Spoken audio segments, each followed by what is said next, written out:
নমস্কার বন্ধুরা, আমি চন্দ্রিমা। সামনেই আসতে চলেছে জন্মাষ্টমী। এই জন্মাষ্টমীর দিনটি আমি কিভাবে সহজ সরলভাবে গোপাল সোনার পুজো করি তাই তোমাদের সাথে শেয়ার করছি। বন্ধুরা, ভিডিওটি ভালো লাগলে লাইক, কমেন্ট ও শেয়ার করো, আর সাবস্ক্রাইব করে বেল আইকন প্রেস করে পাশে আমার বন্ধু হয়ে থেকো।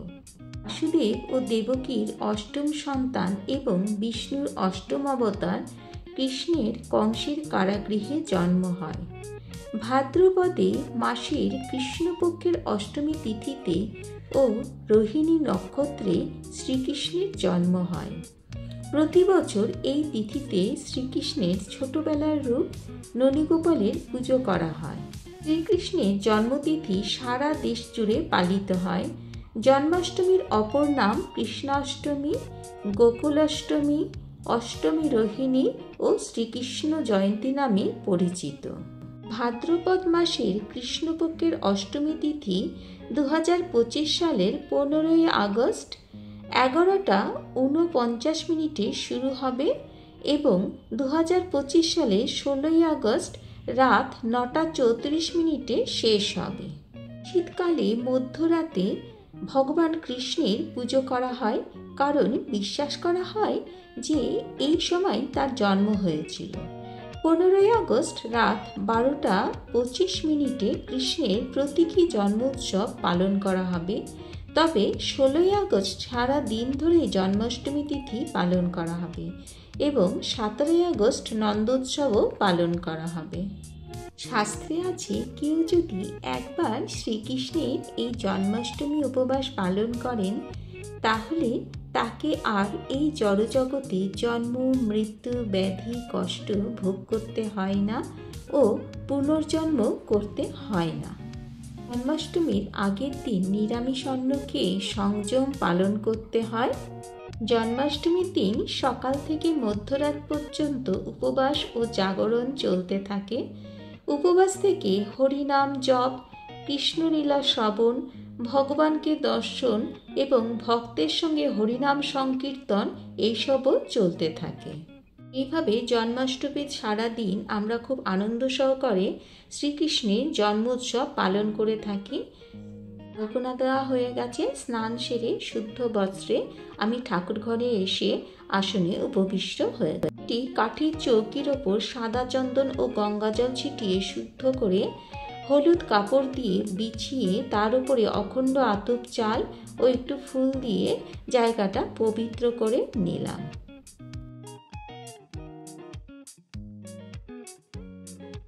প্রদীপ ও ধূপ প্রজ্বলন করলাম এবং পুজো শুরু হওয়ার আগে অগ্নিদেবতাকে পুষ্প নিবেদন করলাম।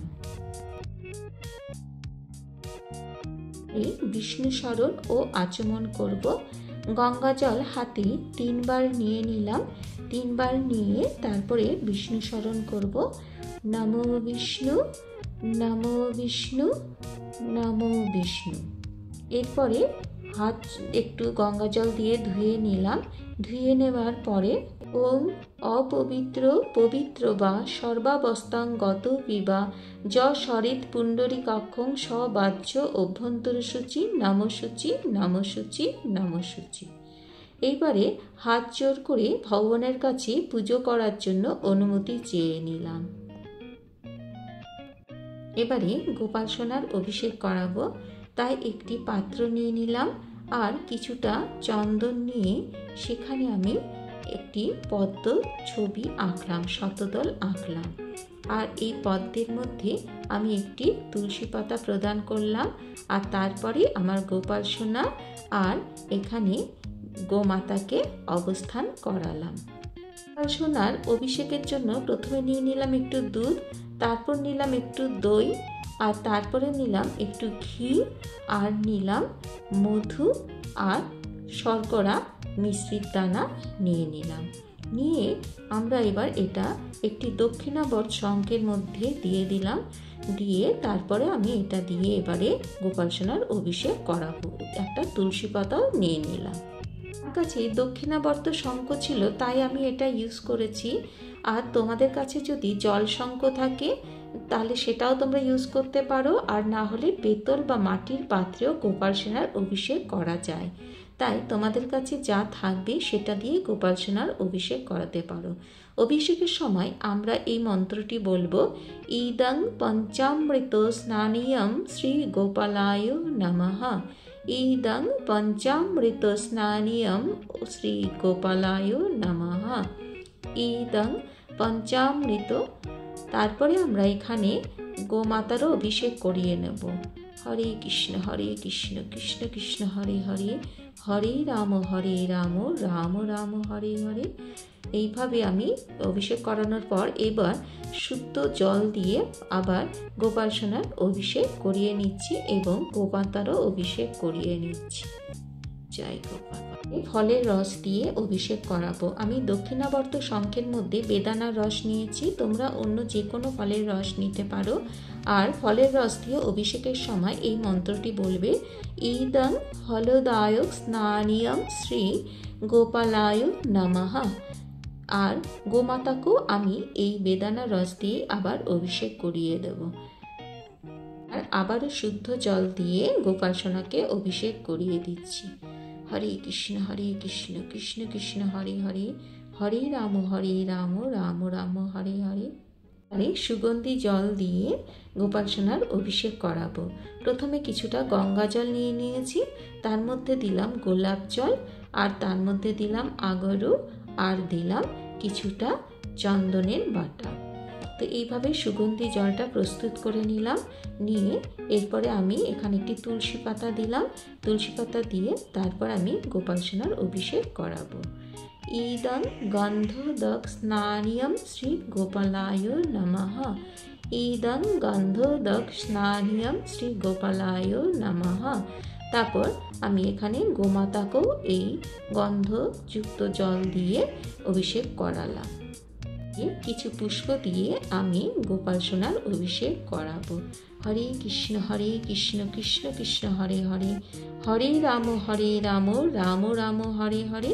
তারপরে আমি গোমাতাকেও এই পুষ্পাভিষেক করে নিলাম। হরে কৃষ্ণ কৃষ্ণ কৃষ্ণ হরে হরে, হরে রাম রাম রাম হরে হরে। এই অভিষেকের জলটি অত্যন্ত পবিত্র, তাই পরিবারের প্রত্যেক সদস্যদের মাথায় এই জল ছুঁয়ে গ্রহণ করে বাকি জলটা তুলসী গাছের গোড়ায় দেওয়া যেতে পারে। এই আসনে গোপাল সোনাকে সাজ শৃঙ্গার করে বসিয়ে নিয়েছি। দেখো তো আমার গোপু সোনাকে কেমন লাগছে।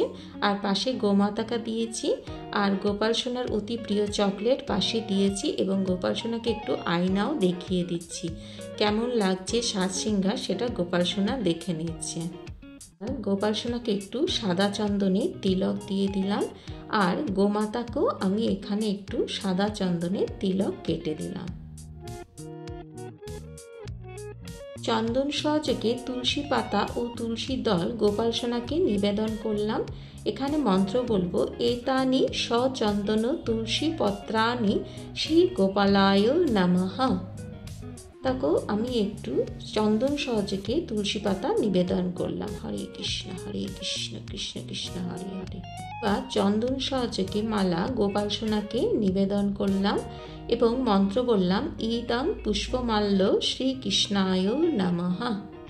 এবারে চন্দন সহযোগে একটি মালা গোমাতাকেও নিবেদন করলাম। হরে কৃষ্ণ কৃষ্ণ। এরপরে পুষ্প আমি চন্দন সহযোগে গোপাল সোনাকে নিবেদন করব। এসো সচন্দন গন্ধ পুষ্প শ্রী গোপালায় নমঃ। এসো সচন্দন পুষ্প গোমাতায় নমঃ। এবারে হাত জোর করে প্রণাম মন্ত্র। নীলোৎপল দল শ্যামং যশোদা নন্দন নন্দনম গোপীকান নয়নানন্দং গোপালং প্রণামাহম। এইভাবে আমি প্রণাম মন্ত্র দিয়ে গোপাল সোনাকে প্রণাম করলাম। এবারে চন্দন সহযোগে তুলসী পাতা ও পুষ্প সহযোগে আমি গোপাল সোনাকে পুষ্পাঞ্জলি দিচ্ছি। এসো সচন্দন পুষ্পাঞ্জলি শ্রী গোপালায় নমঃ। আবারও হাতে চন্দন সহযোগে পুষ্প এবং তুলসী পাতা নিয়ে নিবেদন করছি। এসো সচন্দন পুষ্পাঞ্জলি শ্রী গোপালায় নমঃ। আবারও পুষ্প এবং তুলসী পাতা সহযোগে পুষ্প নিবেদন করছি। এই সচন্দন পুষ্পাঞ্জলি শ্রী গোপালায় নমঃ। এবার গোমাতাকেও আমি একটু পুষ্প নিবেদন করলাম। হরে কৃষ্ণ হরে কৃষ্ণ। কৃষ্ণকে ভোগ নিবেদনের আগে এখানে একটু গঙ্গা জল ছিটিয়ে নিয়েছি এবং একটু পুষ্প নিবেদন করেছি। আর গোপাল সোনার অতি প্রিয় মাখন, লাড্ডু, মিশ্রি এবং মিষ্টি নিবেদন করেছি। আর 5টি ফল গোপাল সোনাকে এখানে নিবেদন করেছি। আর এখানে জলও দিয়েছি গোপাল সোনার জন্য। তো এইভাবেই আমি ভোগ নিবেদন করেছি। হরে কৃষ্ণ কৃষ্ণ কৃষ্ণ হরে হরে, হরে রাম রাম রাম হরে হরে, হরে কৃষ্ণ কৃষ্ণ কৃষ্ণ হরে হরে, হরে রাম রাম রাম হরে হরে। গোপাল সোনার কাছে প্রথমে আমি লাড্ডু, মিষ্টি আর মাখন দিলাম এবং তারপরে 5টি ফল দিলাম এবং তারপরে জল গোপাল সোনাকে দিলাম। সোনাকে আমি ধূপ, পঞ্চপ্রদীপ, কর্পূর, জলশঙ্খ ও ময়ূরপুচ্ছ দিয়ে আরতি করব। আর আরতি করার সময় 4 বার চরণে, 2 বার নাভিমণ্ডলে এবং মুখমণ্ডলে 3 বার এবং সর্বাঙ্গে 7 বার আরতি করব। আরতিটা ঘড়ির কাঁটা যেদিকে যায় ঠিক সেই দিকেই করব।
পুজো শেষ হয়ে যাবার পর হাত জোর করে ভগবানের কাছে প্রার্থনা জানালাম, যদি কিছু ভুল ত্রুটি হয়ে যায় যেন গোপাল সোনা আমাকে ক্ষমা করে দেয়।